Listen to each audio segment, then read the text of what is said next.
Seperti kita ketahui bahwa saat ini Indonesia sedang memasuki tahun politik dan tahun 2024 yang akan datang rakyat Indonesia akan melaksanakan pesta demokrasi yaitu penyelenggaraan pemilu. Dalam rangka penyelenggaraan pemilu yang bersih dan menjunjung tinggi hak asasi manusia, Kemenkumham mempunyai tanggung jawab untuk membantu dan menciptakan pelaksanaan pemilu yang damai serta menjunjung tinggi nilai-nilai Pancasila.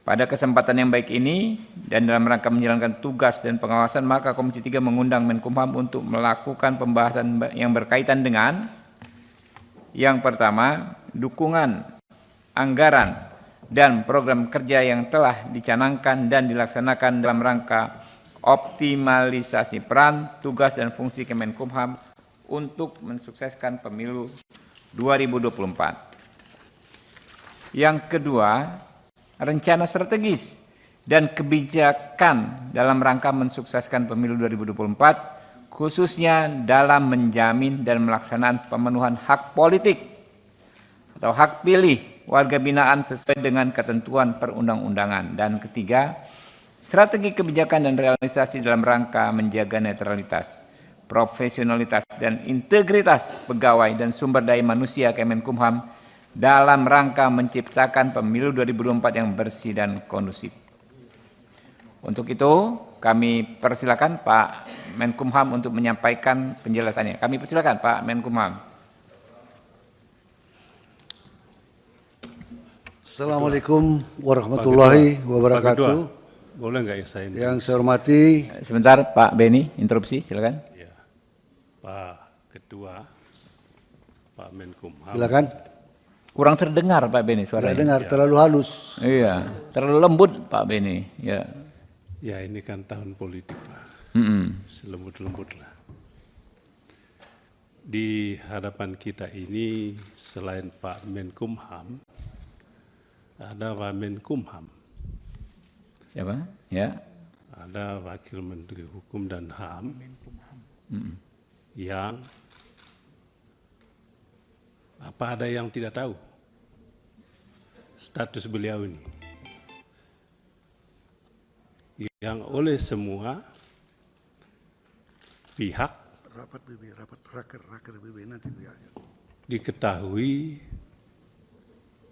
status beliau ini Wamenkumham ini TSK, ditetapkan TSK oleh KPK. Saya rasa supaya rapat kerja kita ini tidak cacat begitulah ya. Apa istilah inilah kalau bisa Wamenkumham sebelum Menkumham menjelaskan hal-hal yang ditanyakan oleh Komisi 3 terlebih dahulu menjelaskan statusnya ini. Kalau tidak, kami usulkan supaya yang bersangkutan tidak berada di ruangan ini. Itu demi Pak Beni. Pak Ketua.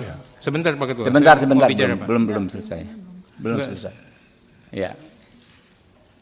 Oleh sebab itu, kami mohon Dipersingkat saja Pak Beni. ada Poinnya ada kami sudah. dulu lah soal itu ya. Jadi gini Terima Pak kasih. Beni ya, silahkan Pak Beni nanti ada kesempatan berbicara menyampaikan pendapat Pak Beni ya. Sementara persoalan status ya rekan-rekan yang hadir saat ini tidak ada relevansinya dengan persidangan ini ya. Jadi kita lanjut Pak Menkumham, silakan. Terima kasih Pak Ketua. Bapak Ibu anggota Komisi 3 yang saya hormati, terima kasih atas undangan rakernya secara khusus dalam rangka persiapan pemilu dan sesuai dengan tusi Kementerian Hukum dan HAM dan menjaga netralitas pelaksanaan pemilu di ASN dan apa yang dilakukan. Memang kita sangat berharap semua pihak menjaga netralitas tersebut. Yang pertama-tama ada 6 Direktorat Eselon 1 yang punya kaitan dengan kegiatan mendukung pemilu 2024. Yang pertama Direktorat Jenderal Perundang-undangan, Direktorat Jenderal HAM, Ditjen Pemasyarakatan, Badan Pembinaan Hukum Nasional, Direktorat Jenderal Hukum Umum, dan Ditjen Imigrasi. Nanti soal kesekjenan, soal netralitas ASN. Di tahun 2023 dari Direktorat Jenderal Perundang-undangan ada 6 kegiatan. Antara lain yang berkaitan dengan tusi kami, penyusunan tingkat panitia antar kementerian 7 November 2023 tentang perubahan peraturan pemerintah nomor 32 tahun 2018 tentang tata cara pengunduran diri dalam pencalonan anggota DPR, DPD, DPRD, Presiden dan Wakil Presiden. Permintaan izin dalam pencalonan Presiden dan Wakil Presiden serta cuti pelaksanaannya pada kampanye pemilihan umum. Jadi ini sudah rapat PAK. Yang kedua, pengharmonisasian 11 rancangan peraturan KPU terkait pemilihan umum. Terakhir PKPU yang berkaitan dengan setelah Komisi 2 membahas konsultasi DPR yang berkaitan dengan pasca keputusan Mahkamah Konstitusi. Yang ketiga, pengharmonisasian rancangan peraturan Komisi Penyiaran Indonesia terkait pemilihan umum. Yang keempat, pengharmonisasian 6 rancangan peraturan Bawaslu.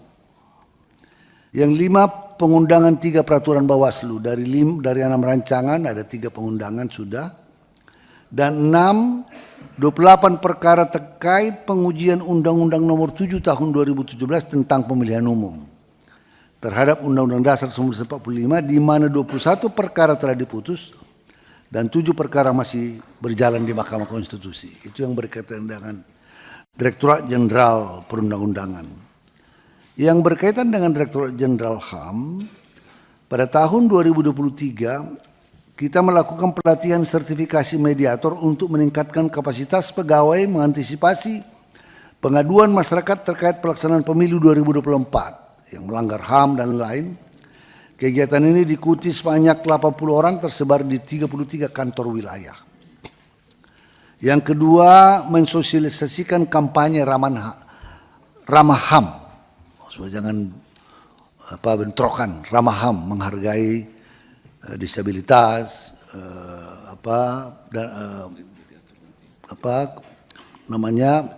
ekualitas dan lain-lain. Pada tahun 2024 kita akan melakukan diseminasi hak berpolitik dan pengetahuan terkait hak sipil dan politik, dan memfasilitasi pengaduan dugaan pelanggaran HAM terkait kecurangan atau diskriminasi hak pilih.